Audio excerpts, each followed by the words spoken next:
Hello viewers, అందరికీ నమస్తే. 'కల్కి' ఎక్కడ ఉన్నా, ఏ నోట విన్నా ఎక్కువగా వినిపిస్తున్న పేరు. ప్రాజెక్ట్ కేగా దర్శకుడు నాగ్ అశ్విన్ 4 ఏళ్ల కిందటే ప్రారంభించిన ఈ చిత్రం రిలీజ్ రోజు నుంచే సంచలనాలను నమోదు చేసి తెలుగు సినిమా స్థాయిని ఒక మెట్టెక్కించింది.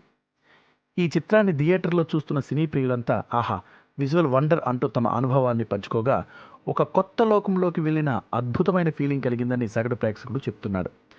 అద్భుతమైన గ్రాఫిక్స్తో మరొక కొత్త లోకాన్ని తెరపై దర్శకుడు ఆవిష్కరించిన తీరు ప్రశంసనీయం.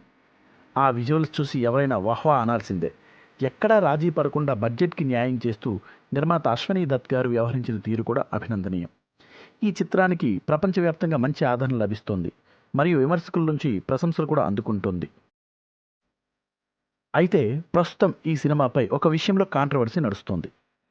సనాతన ధార్మికులకు నచ్చని విషయం ఏమిటంటే, కర్ణుని నిర్యాణానంతరం ఆయనకు పునర్జన్మ లేకపోయినా ప్రభాస్ని కర్ణునిగా తెరపై చూపడం మరియు అర్జునుడి కన్నా కాస్త హైప్ ఇవ్వడం.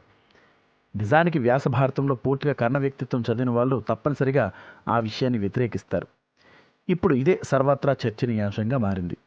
4,32,000 సంవత్సరాలకు ఉన్న కలియుగాన్ని కేవలం 6,000 సంవత్సరాలకు కుదించడం పట్ల అభ్యంతరాలు వ్యక్తమవుతున్నాయి. కల్పిత కథే కావున దర్శకుడు కాస్త సినిమాటిక్ లిబర్టీని ఉపయోగించడం సాధారణ విషయమే. అయినప్పటికీ కొన్ని సందర్భాల్లో ఆ లిబర్టీని అధికంగా వినియోగించరాదనే వాదనలో కూడా వాస్తవం ఉంది. ఎనీయౌ, ఏది ఏమైనప్పటికీ ఎన్ని కాంట్రవర్సీలు వచ్చినా, ఎన్ని వాదోపవాదాలు జరిగినా చిత్రం మాత్రం దూసుకెళ్తుంది. ఇక కొసమెరుపు ఏమిటంటే, ఎన్నడూ భారతీయ పురాణాలు, ఇతిహాసాలు చదవని వారు సైతం దర్శకుడు నాగ్ అశ్విన్ వలన ఇప్పుడు వాటిని కూడా చదివి తెలుసుకోవడం ఒకంత మన హిందూ ధర్మానికి, మన సాంప్రదాయాలకి శుభపరిణామం అనే చెప్పవచ్చు. ఇదండి ఈ video. Thank you so much. ఈ వీడియో కనుక మీకు నచ్చినట్లయితే దయచేసి లైక్ చేయండి. అలాగే మీ అభిప్రాయాన్ని కామెంట్ రూపంలో తెలియజేయండి. అలాగే వీడియోని షేర్ చేయండి.